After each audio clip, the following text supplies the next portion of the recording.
جانو اللہ تعالیٰ پناہ میں رکھے. اسی لیے فقہا نے منع کیا کہ کسی سوتے ہوئے آدمی کو یہ کہہ کر مت اٹھا کہ اٹھو نماز پڑھ لو، کیونکہ اگر اس نے سوتے ہوئے میں یہ کہہ دیا کہ میں نہیں پڑھتا نماز تو یہ کفریہ کلمہ ہے، سمجھا آپ؟ تو اس واسطے فقہا نے بڑی احتیاطیں بتائی ہیں کہ زبان کا استعمال کرو، سوچ سمجھ کے کرو. بہت سے جملے ہم نکال دیتے ہیں زبان سے، ایسے جملے نکال دیتے ہیں جو ایمان قائم نہیں رہتا جن سے.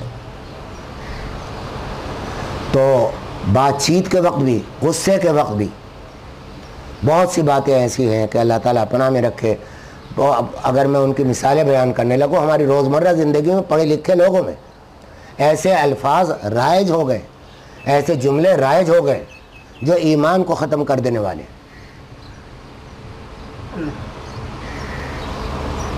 یہاں ایک واقعہ بتا دوں.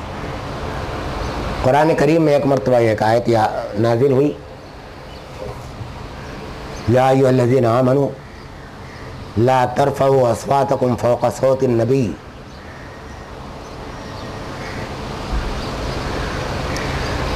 ولا تجهروا بالقول بعضکم لبعض. مجھے اب الفاظ پورے ذہن میں نہیں، بہرحال ترجمہ میں عرض کرتا ہوں. اس میں آخر میں یہ فرمایا کہ ان تحبط اعمالکم، کہ اے لوگوں اپنی آوازوں کو نبی کی آواز پر بلند مت کرو، اور اگر ایسا کرو گے تو تمہارے اعمال حبط ہو جائیں گے، وائپ آف، نامہ اعمال سے ڈیلیٹ کر دیا جائے. سمجھا آپ؟ ان اعمال کو ختم کر دیا جائے. تو یہ ایسا گناہ قرار دیا. تو ایک حضرت عمر فاروق رضی اللہ تعالیٰ عنہ کے بارے میں اب صحیح احادیث کے ساتھ ثابت ہے کہ آپ نے اس دن کے بعد سے بہت آہستہ آواز سے بات کرنے لگے کہ سننے میں بھی ذرا مشکل ہوتی تھی. تو انہوں نے کہا بھائی اگر حضور کی آواز سے اونچی ہو گئی تو میرے تو سارے اعمال، میری نمازیں گئیں، میرے روزے گئے، میرے تمام اعمال ختم، سب ڈیلیٹ ہو جائے گا. ایک صحابی تھے، بلند آواز تھی ان کی، وہ قدرتی معاملہ تھا کہ آواز ہی بلند تھی. انہوں نے مسجد نبوی میں آنا چھوڑ دیا. جب کافی دن ہو گئے اور پوچھا گیا کہ وہ کہاں ہیں صاحب، وہ نظر نہیں آتے نماز میں، ان کے پاس صحابہ پہنچے، کہا بھائی کیا معاملہ ہے؟ کہا کہ بھائی میں تو ڈرتا ہوں، میری آواز بلند ہے، میری اگر آواز حضور سے اونچی ہو گئی تو بھائی میں نے تو جو کچھ کمایا ہے وہ بھی گیا گھر سے. تو ان تحبط اعمالکم، بہت سے اعمال وہ ہیں، بہت سے اعمال ہیں، بہت سے اقوال ہیں کہ جن سے اعمال حبط ہو جاتے ہیں، ختم ہو جاتے ہیں، ڈیلیٹ ہی ہو جاتے ہیں، رہتے ہی نہیں. آپ نے حج کیے تو وہ حج گیا، آپ نے عمرے کیے وہ عمرے گئے، آپ نے نمازیں پڑھی، روزے رکھے وہ گئے، آپ نے مال خرچ کیا دوسروں پر وہ گیا، تبلیغ کی وہ گئی. تو ان تحبط اعمال، حبط اعمال ہو جاتا ہے بعض جملوں سے.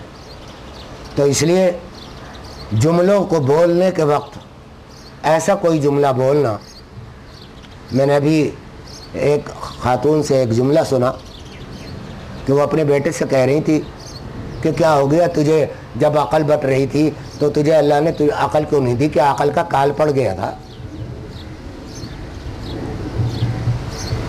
اللہ تعالیٰ پناہ میں رکھے، معاذ اللہ. اللہ میاں کو اس لیے عقل دینے میں کمی واقع ہوئی کہ کال پڑ گیا. سمجھے آپ؟ ہے تو ایک چھوٹا سا جملہ بول گئی.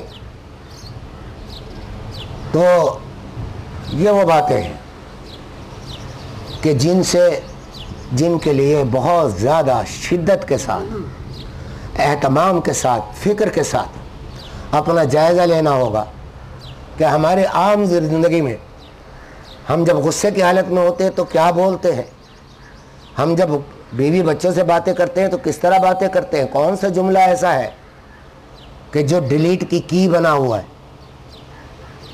کہ ہم نے وہ کی دبا دی، سارا فولڈر غائب ہو گیا. سمجھا آپ؟ تو اب یہ جو کہا جا رہا ہے کہ میں نے جو یہ بات کہی ہے کہ نجی زندگی میں ہم اپنے لیے فتنہ ہیں، ہم اپنے لیے خطرہ ہیں، ہمیں اپنے ایمان کے لیے سد راہ ہیں، تو اس لیے ہمیں اپنی فکر کی ضرورت ہے۔ اور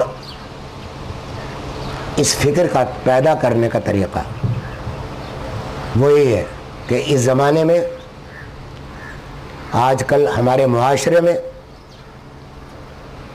جو حالات پیدا ہو گئے ہیں اور ہو رہے ہیں، اور جس طرف ہمارا معاشرہ بہت تیزی سے آگے بڑھ رہا ہے، وہاں یہ امکان کم نظر آتا ہے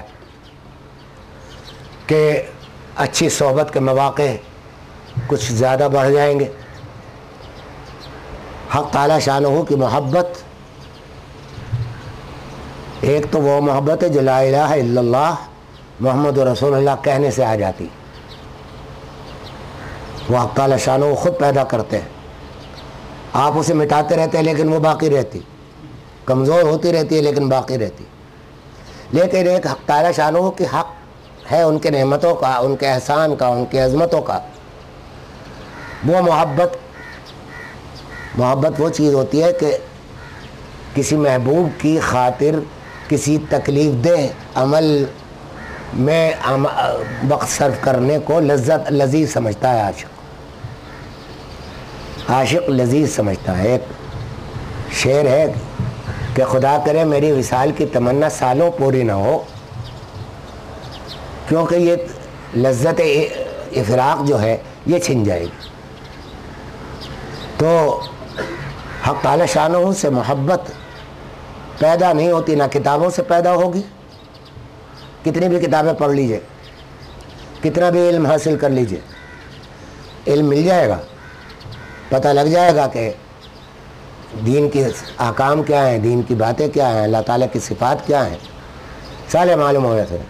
لیکن حق یہ ہے کہ دل جو ہے وہ محبت حق سے لبریز نہیں ہو سکتا۔ جس دن اللہ تعالیٰ کی محبت کا ایک ذرہ اس دل کے اندر آ گیا، وہ لذت ایک ایسی لذت ہوتی ہے کہ دنیا کی تمام نعمتیں ہیچ ہو جاتی اس لذت کے آگے۔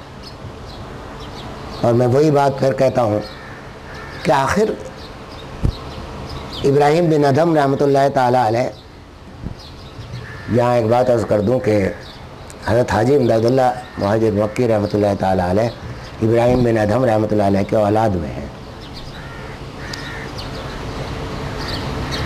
اور شاید انہیں کا مقولہ ہے یا کہیں اور پڑھا، یاد نہیں۔ تو ابراہیم